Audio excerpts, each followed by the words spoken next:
మీరు చూస్తే ఇప్పుడు అందరి జోబులో ప్రతి ఇంట్లో ఒక స్మార్ట్ ఫోన్ ఉంది, అందరి జోబులో స్మార్ట్ ఫోన్ ఉంది. మా అంచనా ప్రకారం 60% మందికి స్మార్ట్ ఫోన్ అనేది ఈరోజు ఉంది. దాంట్లో ప్రధానంగా వాట్సాప్ అనేది అందరు ఇన్స్టాల్ చేసుకుంటారు. మీరందరూ కూడా వేలాది గ్రూపుల్లో ఉంటారు.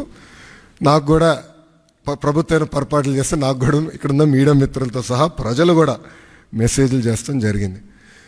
సో అప్పుడు నాకు వచ్చిన ఆలోచన అంటే యువగలం పాదయాత్రలోనే లేదు, వాట్సాప్తో వర్క్ చేయాలి, అదొక ప్లాట్ఫామ్, అందరూ వాడే ప్లాట్ఫామ్ అని ఆలోచించి నేను సంధ్య గారికి మేము అవుట్రీచ్ చేసి కలిసిన తర్వాత ఒక ఇనిషియల్ డిస్కషన్ అయిన తర్వాత వాళ్ళు ఏమన్నారంటే ప్రపంచంలోనే ఎక్కడ ఇన్ని సర్వీసెస్ ఒకేసారి ఒకే ప్లాట్ఫామ్ మీద తీసుకురాలేదు, బిట్స్ అండ్ పీసెస్ వచ్చినాయి.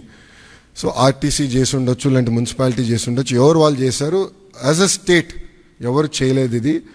ఇది వన్ ఆఫ్ ఇట్స్ కైండ్. మీరు చేయగలుగుతారా, అవుతుందా, మార్పు మీరు సిస్టంలో తీసుకురాగలుగుతారా అని నన్ను అడిగారు. సో అక్టోబర్ 22, 2024లో ఢిల్లీలో MOU ఒప్పందం కుదుర్చుకుంటాం జరిగింది. ఆ రోజు నేను ఛాలెంజ్ స్వీకరించాను. డిసెంబర్ నెలాఖరికల్లా లాంచ్ చేస్తామని నేను చెప్తాం జరిగింది. వాస్తవంగా ఒక నెల ఎక్కువ తీసుకున్నాం.